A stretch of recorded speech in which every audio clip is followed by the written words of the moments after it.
الذين أنعمت عليهم غير المغضوب عليهم ولا الضالين. Bismillahirrahmanirrahim. Subhanaka la ilma lana illa ma 'allamtana innaka antal alimul hakim. La haula wala quwata illa billahil aliyyil azim. Rabbi shrah li sadri wa yassir li amri wahlul 'uqdatam min lisani yafqahu qawli. Amin ya rabbal alamin. Wala musannif rahimakumullah wa nafa'ana bihi wa bi ilmi fid dharini amin. Pagi ini kita melanjutkan kajian kitab Mishkatul Anwar, masih pembahasan tentang takbir. Imam Ghazali dalam menggambarkan perjalanan rohani itu dengan menggunakan berbagai macam takbir. Sebagaimana kemarin Imam Ghazali menjelaskan perumpamaan cahaya seperti cahaya matahari, cahaya bulan, dan cahaya bintang. Nah, sekali lagi Imam Ghazali menegaskan ini hanya takbir yang mendekatkan kepada pemahaman sifat rasional. Jadi kalau akal itu nyocoki, ya bisa menerima, itu terkadang baru meyakini. Alah, perumpamaan tentang matahari, bulan, dan bintang itu hal yang persis dengan ya, aspek spiritualitas itu.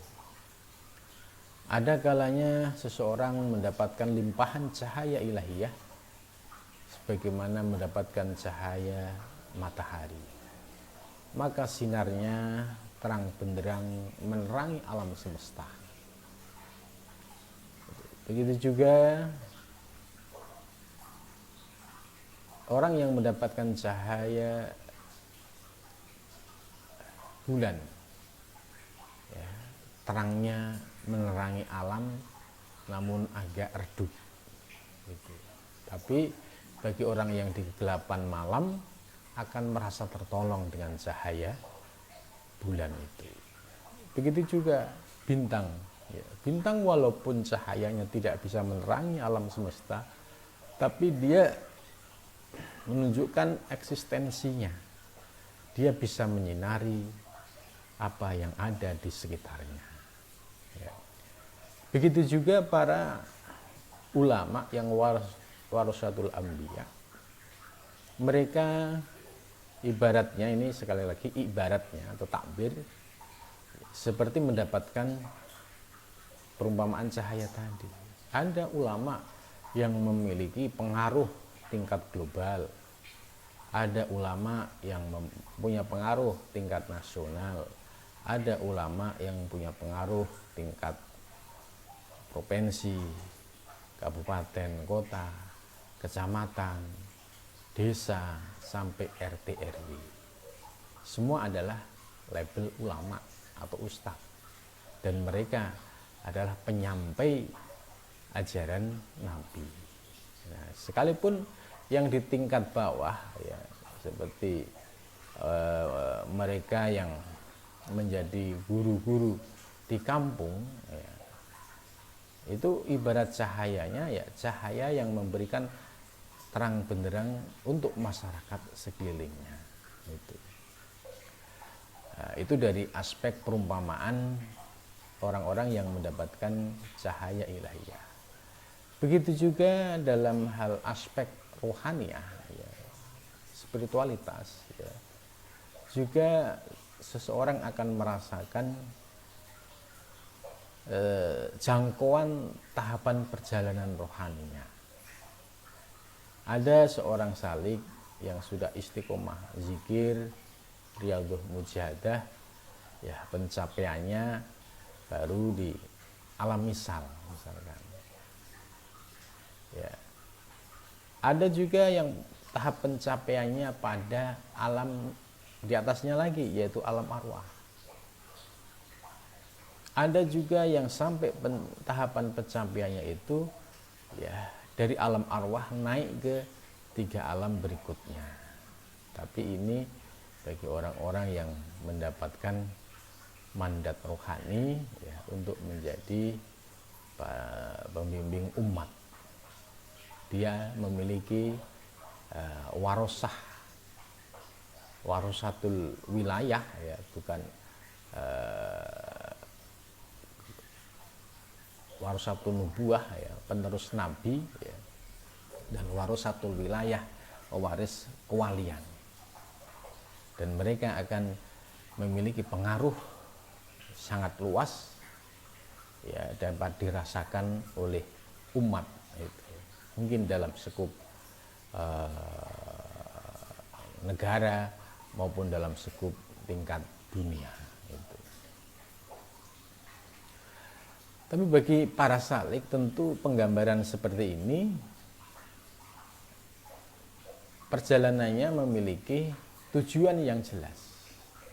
Ya, tujuan yang jelas yaitu untuk wusul ilallah. Maka di dalam perjalanan ini Ibnu Arabi sudah memberikan isyarat, dan juga Imam Ghazali juga sudah memberikan isyarat adanya banyaknya hijab. Hijab-hijab di wilayah rohani itu cukup banyak. Jadi ini yang harus diwaspadai oleh para salik. Bagi seorang salik yang sudah istiqomah riyadhah mujahadahnya, batinnya sudah mulai bersih ya, hawa nafsunya sudah mulai dapat dikendalikan, nah itu akan mendapatkan waridul ilahiyah, yaitu anugerah pengalaman rohani. Nah, di sini nanti ya, harus waspadai banyaknya hijab-hijab atau godaan. Ya. Bagi orang yang tidak memiliki ilmu yang matang, maka bisa terjebak dengan godaan di wilayah rohani. Ya, contoh misalkan ketemu dengan jin, ya, terus jinnya itu memiliki kesaktian, minta apa saja bisa nurutin, terus orang ini terpedaya, wah ini cocok ini gitu. Ya, kalau dia terjebak pada iming-iming jin tadi, maka jin akan menjadi khodamnya dan akhirnya dia menjadi dukun. Itu bukan menjadi seorang salik lagi, karena dia sudah terhijab oleh ya tipu daya jin yang bisa memperlihatkan kesaktiannya ya, kun fayakun itu, bisa apa yang diminta itu bisa langsung terkabul. Wah ini cocok ini kalau untuk dipraktekkan di kampung saya ini gitu, karena kesaktiannya itu memiliki efek itu tadi, kemasyhuran, masyhur kesaktiannya, bisa ngobatin orang, padahal itu tipu daya jin ya, supaya seorang salik ini tidak sampai menuju Allah Subhanahu wa taala. Maka ketika dia tertipu dengan jin, ya sudah terhenti di situ. Kemudian ada juga yang sebagaimana disyaratkan dalam manaqib Syekh Abdul Qadir Jailani. Sekalipun Syekh Abdul Qadir Jailani masih digoda oleh iblis. Ya, beliau selesai kholwat. Tiba-tiba dalam kamar kholwatnya ada cahaya. Dan cahaya itu mengaku Tuhan. Nah, di sini sangat riskan sekali. Kalau orang yang ilmunya pas-pasan, ya, enggak kokoh dalam pemahaman keilmuan hingga sampai hakul yakin, ainul yakin, maka mudah terperosok. Cahaya mengaku sebagai Tuhan. Ya, kira-kira kalau kita digoda seperti itu, wah jangan-jangan bener nih gitu, jangan-jangan iya nih gitu. Terus uniknya perintahnya Ya, cahaya yang ngaku Tuhan tadi, qad abahtu lakal muharramat gitu. Aku telah perbolehkan kamu untuk menjalankan, untuk melakukan apa yang aku haramkan. Ini mempesona sekali ya, bagi seorang yang hawa nafsunya masih dominan. Wah, enak dong minum-minuman nanti yang sebelumnya haram jadi halal bagi saya gitu. Zina yang sebelumnya haram jadi halal karena saya sudah diperbolehkan untuk melakukan yang haram-haram nih gitu. Ini kalau orang yang tidak punya basic ilmu, ini akan mudah tertipu. Akhirnya aneh-aneh. Ya, dia menjalankan kemaksiatan, tapi ya, dianggap ini sebagai sebuah tahapan jenjang perjalanan rohani.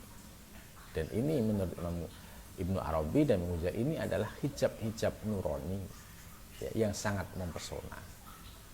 Wong sudah jelas maksiat ya, melakukan perbuatan yang dilarang oleh Allah, tapi merasakan ini proses perjalanan rohani ya, dengan tidak ada rasa menyesal, sedih, taubat, itu tidak ada.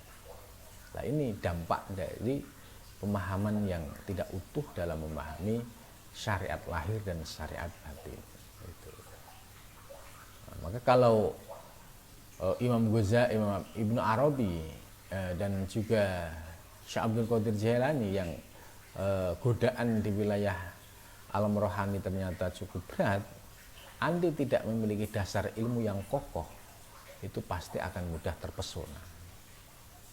Dan itu banyak sekali bukti-bukti lain seperti Syekh Abdul Qadir Jailani, itu banyak sekali orang-orang yang memiliki pengalaman rohani, mungkin dia kholwat, kemudian di dalam kholwatnya dia mendapatkan kayak inspirasi atau ilham, hei kamu jadi nabi gitu.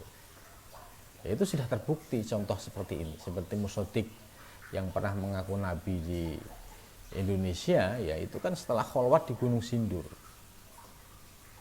Nah, ini kalau hawa nafsunya belum tuntas, maka yang muncul di dalam pikirannya, imajinasinya, yaitu ya apa yang menjadi keinginan semula. Oh iya, kalau saya mau mendirikan negara khilafah, kalau tidak ngaku sekalian jadi nabi agak repot gitu. Maka muncullah pengakuan-pengakuan sebagai nabi yang membawa ajaran baru dan supaya orang-orang awam mudah mengikuti gitu. Jadi ada tujuan untuk menjadikan umat yang awam ini menjadi sasarannya ya. Jadi masih banyak lagi contoh-contoh keanehan-keanehan orang yang mendapatkan pengalaman rohani. Di situ dia mendapatkan dua kemungkinan, kalau tidak jalan lurus ya pasti jalannya belok. Nah, beloknya itu tadi yang aneh-aneh, ngaku nabi, ngaku malaikat Jibril, ngaku Tuhan, ngaku macam-macam. Itu ada kan banyak kasus-kasus di daerah-daerah ini yang seperti itu, ngaku Tuhan, ngaku macam-macam. Tujuannya ya masih seputar hawa nafsunya, yaitu untuk mempengaruhi para pengikut supaya semakin yakin, karena di balik itu ya ada tujuan duniawi. Nah, bagi orang-orang yang perjalanannya itu mendapatkan bimbingan dari Allah dan memiliki kekokohan ilmu, ya dia akan berjalan sesuai dengan ilmu syariat lahir dan syariat batin itu. Nah, kemudian tahap perjalanan atau pengalaman berikutnya yaitu kalau sudah merasakan ya bertemu dengan para aulia, orang-orang soleh yang sudah wafat ya bisa ratusan tahun ya, itu juga bagian dari pengalaman rohani. Tapi perlu diperhatikan tipu daya di wilayah rohani ini sangat banyak sekali, jangan mudah terpesona ya. Nah, kemudian yang berikutnya dari alam misal naik ke alam Allah, yaitu alam di mana para nabi, ya, khususnya Nabi besar Muhammad SAW, itu kalau ada orang yang bisa diberikan anugerah sampai ru'yah atau melihat wajah Nabi besar Muhammad SAW, ini berarti tahapan rohaninya itu ya sudah sampai di alam arwah itu. Maka orang-orang yang mendapatkan anugerah ini adalah istimewa, karena pengalaman rohani berjumpa dengan Nabi ini istimewa. Dalam hadisnya bahwa setan tidak mampu menyerupai Nabi gitu. Kalau setan mengaku-ngaku Allah, iya bisa, seperti kisah Syekh Qadir Jailani. Setan juga, iblis juga bisa ngaku-ngaku sebagai guru ABC gitu. Tapi kalau menyerupai Nabi tidak bisa gitu. Maka orang yang mimpi bertemu Nabi, ya, itu pasti hak, karena dalam hadis Nabi ditegaskan ya bahwa setan tidak mampu menyerupai gitu. Nah, ini orang-orang yang sampai pada tahapan ini tentu mendapatkan pengalaman rohani yang istimewa. Nah, jadi apa yang disampaikan oleh Imam Ghazali pada penjelasan adanya takbir ini sebagai wawasan perjalanan seorang salik dalam menuju Allah. Jadi ibarat orang mau ke Mekah, ya, ke Madinah atau mau umroh atau haji, itu sudah dikasih warning tentang godaan-godaan gitu, godaan-godaan yang ada, mulai dari rumah sampai asrama haji, itu juga banyak sekali godaan-godaannya, ya. Terus sampai ke Mekah, Madinah juga banyak godaannya. Sampai ketika tawaf itu juga banyak godaannya, ya. Ini yang perjalanan lahiriah, ya. Itu saja membutuhkan seorang pembimbing, ya. Orang yang paham betul secara teori keilmuan dan juga sudah merasakan. Sebab kalau orang paham dengan teori manasik haji dan umroh dan dia tidak pernah haji dan umroh, ketika di lapangan itu akan mengalami masalah. Apalagi dia pernah haji atau umroh tahun 80, ya, kondisi sekarang sudah berubah semua gitu. Maka di sini perlu updating, ya, kondisi Mekah dan Madinah. Terus ketika sedang tawaf, apakah di situ tidak ada godaan? Ada. Gitu. Apa itu? Ya, orang yang nawarin jasa untuk bisa mencium Hajar Aswad itu kan banyak, dan ujung-ujungnya nanti akan diperas dengan harus bayar sekian gitu. Dan korban jamaah haji Indonesia cukup banyak. Jadi artinya walaupun sudah di sekeliling Ka'bah tawaf, itu iblis setan masih banyak gitu. Jadi kejadian-kejadian di sekitar tawaf itu macam-macam. Ada yang kecopetan juga banyak, ada yang pelecehan seksual juga ada, macam-macam. Ini artinya bahwa iblis itu tidak akan membiarkan seorang hamba ketika sedang beribadah, sekalipun dia sedang tawaf, ya, itu pasti iblis akan berusaha keras untuk membelokkan tadi. Itu banyak sekali godaan-godaan seperti itu. Nah, ini sama halnya dengan orang yang menuju Allah, ya. Jadi pengalaman-pengalaman rohani, ya, itu sangat banyak sekali, ya, tipu dayanya gitu. Maka ya perlu pemahaman ilmu yang utuh. Maka terkait mimpi-mimpi di wilayah rohani, ya ini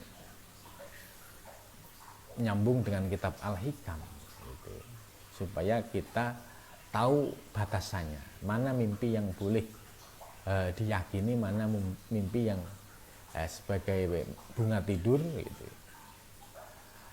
Jadi kalau terkait dengan pengalaman rohani, posisi seorang salik sedang jernih lahir batin, yaitu mendapatkan anugerah itu sangat mungkin terjadi. Nah, itu. Tapi untuk konfirmasi apakah pengalaman saya ini hak atau batil, perlu tanya kepada ahlinya. Gitu. Maka di kitab Al-Hikam dijawab, la yang banggi lisalik alla yu'abbiro waridatahu illa di basyiratil qalb. Gitu. Jadi seorang salik yang menuju Allah, ketika dia mengalami pengalaman-pengalaman spiritual, mimpi-mimpi tadi, nah, itu jangan mudah gampang disimpulkan. Oh, saya sudah wusul ilallah. Oh, saya sudah menjadi wali. Saya sudah begini-begini. Jangan dulu. Itu banyak sekali tipu dayanya. Bisa jadi itu iblis yang bermain. Maka di dalam hikam tadi, makalah yang saya kutip itu apa etika dan adabnya. Alla yu'ampiro, tidak untuk diungkap-ungkapkan, tidak untuk dipublis sebelum dikonfirmasi kepada orang yang memiliki di basyiratil qalbi, orang yang memiliki basyirah qalbi, yaitu bisa para guru, mursyid, atau para ulama-ulama yang sudah menjadi kekasih-kekasih Allah. Beliau bisa mendeteksi itu tipu daya iblis atau mimpi yang hak. Itu. Maka bagi salik, terus jangan tergopoh-gopoh. Wah, saya mimpi begini, berarti saya sudah arifin billah. Berarti saya sudah waliwah gitu. Nah, ini jangan mudah terpesona gitu ya. Gitu. Jadi harus dikonfirmasi dulu kepada di basyirah. Di basyirah itu orang yang memiliki ketajaman mata hati, itu bisa mendeteksi apakah pengalaman itu hak atau tipu daya iblis. Ya tentu tanya orang yang ahlinya, orang yang di bidang rohani seperti para mursyid atau para arifin billah atau para waliullah. Gitu, ya. Jadi jangan terus tergopoh-gopoh menyimpulkan sendiri, sebab mimpi itu kan ada banyak macamnya. Ada entut munjuk istilahnya. Entut munjuk itu keinginan yang sudah lama kemudian dilalahnya keluar dalam mimpi. Wah, ini dia gitu. Itu contoh ya, keinginan pengen orang kampung pengen ke Jakarta, mimpi ke Jakarta. Apakah dia sampai Jakarta? Tentu tidak, itu hanya mimpi gitu ya. Contoh lain, keinginan pengen punya mobil, tiba-tiba mimpi mengendari mobil. Apakah dia punya mobil? Tentu tidak gitu. Nah, ini harus diwaspadai. Nah, perumpamaan yang disampaikan oleh Imam Ghazali itu jelas. Wa istiqsa'u abwabit ta'bir yaziduka unusan bihadal jinsi. Jadi tujuan dengan menggunakan takbir-takbir tadi itu supaya menambah satu keyakinan tentang perjalanan rohani, kemudian tentang pemahaman, ya. Terus selanjutnya semakin kesengsem hati untuk mencapai tujuan yang dituju, yaitu wusul ilallah. Karena sudah tahu tahapannya, gitu. Maka punya efek, yaitu tambah yakin, tambah istiqomah, ya, tambah sungguh-sungguh, dan tambah kekokohan keyakinan lahir dan batin, sehingga tidak mudah terpesona kiri kanan. Itu.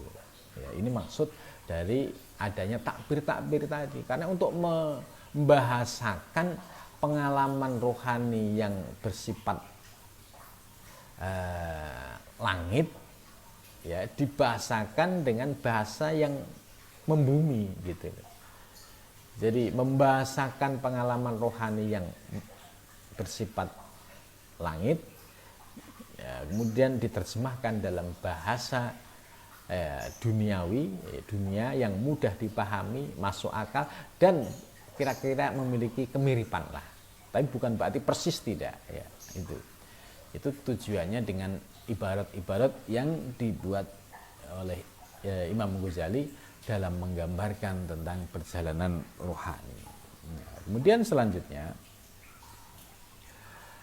fala yumkinuni al istighol bi utiha. Jadi tidak mungkin Imam Ghazali itu terus habis sibuk waktunya hanya untuk membuat takbir-takbir saja gitu. Jadi takbir itu hanya sebagai ilustrasi, ya, yang rasional, yang memiliki kemiripan, tapi bukan berarti seperti itu.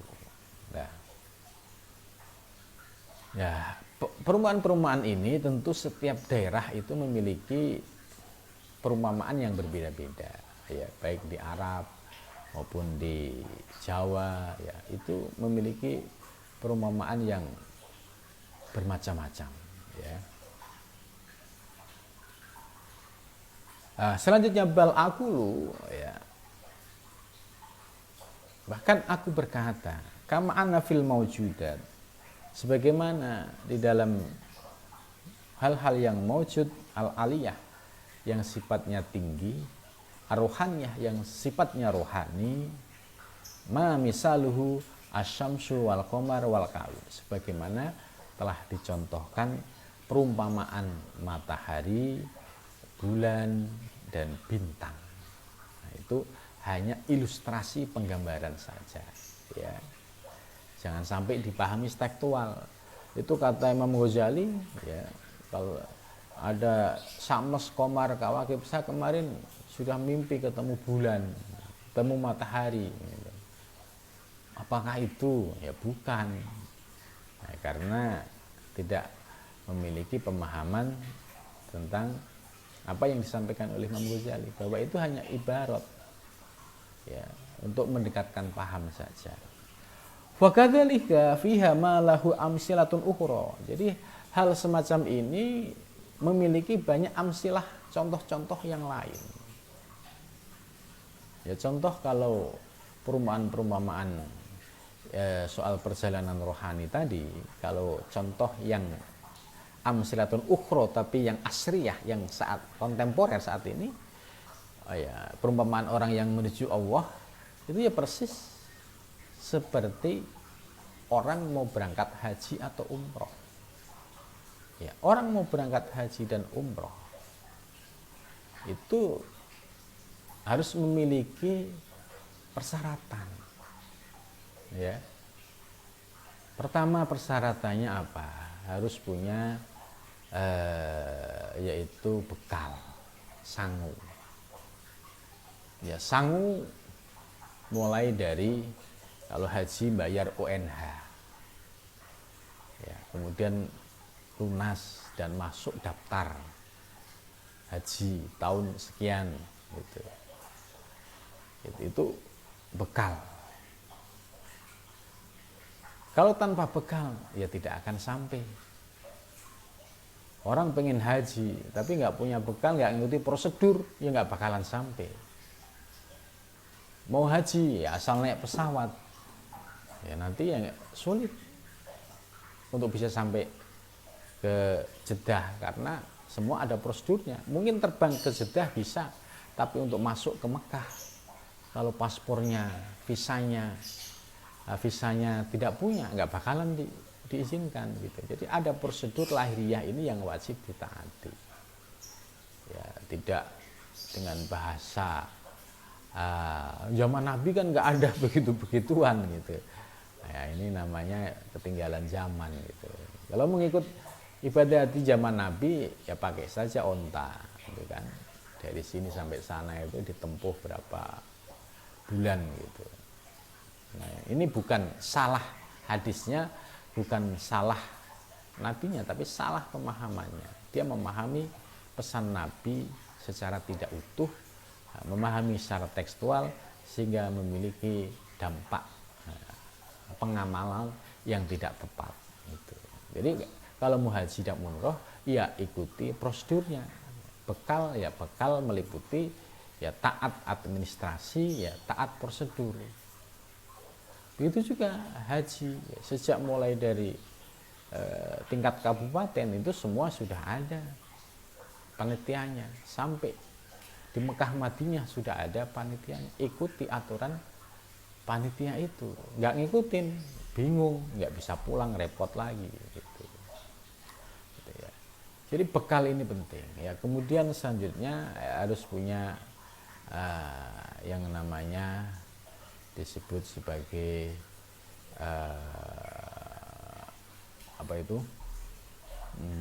setelah bekal ya, kemudian punya yang namanya senjata ya. Senjata ini apa ya? Senjatanya bagi orang yang haji ya ilmu tadi, ilmunya harus komplit, pemahaman tentang manasik haji harus utuh komplit ya. Harus punya pembimbing yang menunjukkan tahapan-tahapan perjalanan. Turun dari pesawat nanti ada cek untuk visa ya. Kemudian nanti ada, setelah itu ada aturan lagi bagi jamaah Indonesia biasanya dianjurkan untuk langsung pakai pakaian ihram. Nah, itu semua sudah diatur oleh panitia gitu. Nah, maka di sini perumpamaan ya perjalanan rohani dengan haji itu memiliki kemiripan. Tapi bukan berarti lepas dari tadi tipu daya iblis. Ya, itu sama aja. Haji juga banyak sekali godaan-godaannya. Ya, kalau kita tidak berpegang pada prinsip keilmuan juga bisa terseret dengan tipu daya iblis itu ya. Dan juga selain ya punya pembimbing ya, harus punya teman ya. Teman ini manfaatnya banyak ya, untuk saling tolong menolong, untuk saling bertanya, untuk partner. Nah, ini manfaat teman, partner diskusi ya, atau minta tolong ketika sedang berhalangan ya. Itu pentingnya teman itu ya. Ya, begitu juga orang yang menuju Allah itu ya harus punya bekal, punya senjata, punya teman, dan punya pembimbing tadi gitu. Ya, karena ini yang disebut, ini adalah amsilatun ukhra. Ini haji umroh ini ibaratnya ya perumpamaan yang kontemporer ya. Sehingga menuju Allah itu harus seperti itu. Kalau tidak punya pembimbing ya bisa jadi dia berangkat naik pesawat, tapi pesawatnya kemana kita nggak tahu. Dia naik pesawat tujuan Arab Saudi tapi transit ya, di Pakistan, kemudian dia turun ya nggak bakalan sampai gitu, karena perlu ilmu yang utuh tadi. Ya sama saja ya, menuju rumah Allah, umroh dan haji ya, perlu ilmu yang khusus.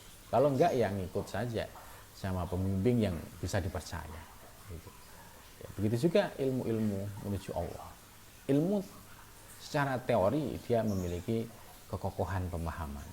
Sebab kalau tidak, menghadapi godaan dan tantangan di alam rohani ini berbahaya dan bisa menyebabkan mudah tertipu. Idza tubirat minhu awsafun ukhrasi wan nuroniyah. Ya, maksudnya banyak sekali perumpamaan-perumpamaan lain, andai ya dibuat perumpamaan-perumpamaan ukhra selain nuroniyah, selain perumpamaan cahaya tadi, ya silahkan aja gitu. Artinya sesuai kondisi lokalitas. Maka ibarah ukhra yang masuk mudah dipahami ya, ada kemiripan, yaitu haji dan umroh itu ya. Di situ ada bekal ya, kemudian ditambah setelah punya bekal ya punya kendaraan ini bisa berupa KPIH, kelompok-kelompok Ini harus punya itu, nggak bisa haji nyelonong sendiri, nggak punya teman, nggak punya apa, nggak bisa. Jadi perumpamaan persis dengan haji dan umroh, ya. Bekal duit, taat administrasi semua harus punya. Yang kedua, ya punya kendaraan. Kendaraan ini ya sebagai wadah. Ya kalau di haji dan umroh ya harus punya komunitas KBH atau kelompok-kelompok yang sudah ditentukan. Kemudian perlu dengan senjata. Senjata ini penting. Senjata ya orang yang menuju Allah, selain senjata duit karena untuk kebutuhan selama di sana, dan juga senjata ilmu yang paling penting. Senjata duit misalkan hanya berbekal duit tok nggak punya ilmu ya bahaya. Nah, orang yang menuju Allah punya senjata yaitu zikir. Zikir ini saifun lil murid, sebagai pedang bagi orang-orang yang menuju Allah. Karena dengan ilmu bisa mengalahkan segala bentuk tipu daya itu. Nah, kemudian perlu ikhwan, teman. Ya, teman ini tadi sudah saya sampaikan, untuk curhat, untuk saling tolong menolong, untuk saling membantu, untuk tempat diskusi. Nah, kemudian yang kelima adalah pembimbing. Pembimbing ini dalam satu kelompok pasti ada yang menjadi pembimbing. Bagaimana kalau orang umroh, haji, dalam satu kelompok nggak ada pembimbing, nggak umroh? Ya bingung satu, bingung semua. Karena sama-sama nggak tahu gitu. Kamu ditanya, saya nggak tahu ya. Akhirnya nggak sampai lah pada tujuan. Nah, itu pentingnya kita setelah paham ilmu, ya kita punya pembimbing tadi. Gitu. Fa in kana fitil kal mawjud ma huwa sabitun yatanggar. Jadi apa yang dijelaskan oleh Imam Ghazali bahwa substansi perjalanan rohani itu sabit. Jadi itu tetap eksis. Ya siapapun seorang salik yang mengikuti kaedahnya, ya istiqomah zikir, istiqomah riyadhah mujahadah, tahapan-tahapan ini dilaksanakan dan mencapai kebersihan hati, ya, jiwa, ya istilahnya lahir dan batin, maka pasti akan merasakan itu pasti merasakan itu. Nah, tapi kalau kita sebaliknya malas riyadhah mujahadah, malas apa-apa, ya tidak akan terbuka pengalaman-pengalaman rohani seperti itu. Karena wasabitun, dia tetap substansinya itu ada, dan siapapun yang bisa menapaki jalan spiritual dengan mengikuti kaidah-kaidahnya tadi, ya pasti akan bisa mencapai tujuan. Begitu juga orang umroh dan haji, mengikuti aturan, ya dari keluar rumah sampai di Mekah, Madinah, sampai pulang ngikuti aturan, ya pasti selamat. Tapi kalau nggak ngikutin aturan, ya pasti bisa kesasar. Gitu. Jadi ini perumpamaan yang ya persis lah, ya, kalau kita boleh katakan gitu. Wa adimun la yastasghiru, dan adim itu sesuatu yang besar, istimewa, nah itu la yastasghiru, ya tidak boleh dianggap kecil. Ya. Wa minhu yanfaziru ila audiyatil qulub al-basyariyah, ya, dan darinya itu akan mengalir ya, cahaya-cahaya ya, di dalam lembah-lembah hati al-basyariyah. Jadi ini perumpamaan Imam Ghazali, ya, bahwa di lembah-lembah hati itu akan keluar sumber-sumber mata air, ya. Tapi sumber mata airnya adalah miyahul ma'arif, yaitu sumber-sumber mata air kemakrifahan, pencerahan rohani, pencerahan ilahiyah. Wa nafaisil mukasyafati, dan keindahan-keindahan tentang mukasyafah. Ini menurut Imam Ghazali, kalau sudah terbuka aspek rohaninya, itu sudah melepas diri dari hijab-hijab tadi, itu akan diibaratkan ini ibarat sebuah lembah yang subur, hijau. Nah, di situ akan mengalir sumber-sumber mata air, tapi sumber-sumber mata air dalam lembah hati seorang yang menuju Allah itu adalah sumber mata air kemakrifahan dan keindahan-keindahan mukasyafah. Ini ibarat berlian-berlian yang sangat elok sekali gitu. Nah, ini perumpamaan yang disampaikan oleh Imam Ghazali ini ya termasuk menurut saya ya benar sekali gitu, nikmat sekali. Karena kalau bagi seorang salik yang sudah mengikuti prosedurnya itu akan merasakan oh iya kemarin mendapatkan anugerah ini, oh mendapatkan anugerah ini, oh ternyata benar gitu. Apa yang disampaikan Imam Ghazali benar.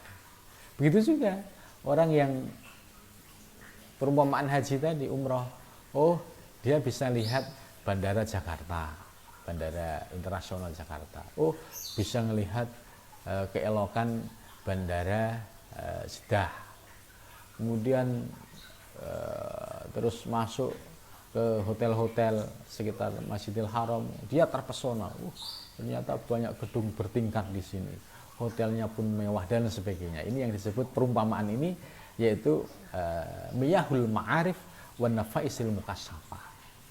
Ya, orang yang diperjalankan secara rohani juga akan melihat keindahan-keindahan itu. Ya. Nah, jadi perumpamaan-perumpamaan ini ternyata ya sangat persis dan memiliki kemiripan. Maka ketika dengan perumpamaan tadi akal kita bisa menerima, nah suatu saat kita memiliki pengalaman rohani, ya kita diperjalankan oleh Allah secara rohani. Nah, kita sudah tahu, oh kemarin yang dijelaskan Imam Ghazali, oh itu toh. Oh saya merasakan kondisi ini, oh begini toh. Gitu. Nah, jadi apa yang diteorikan oleh Imam Ghazali ini hasil dari pengalaman rohani Imam Ghazali, kemudian diilustrasikan dalam bentuk ibarat-ibarat itu. Dan ketika posisi kita sebagai salik bisa merasakan, tentu bisa membenarkan apa yang diteorikan oleh Imam Ghazali. Ya, sampai sini dulu. Mudah-mudahan kita diberikan kemudahan dalam memahami ilmu Imam Ghazali dan bisa tahqiq dalam keyakinan kita, dan mudah-mudahan kita diperjalankan oleh Allah bisa merasakan tahapan-tahapan perjalanan rohani sebagaimana yang dijelaskan oleh Imam Ghazali. Ya, sampai sini dulu. Wassalamualaikum warahmatullahi wabarakatuh.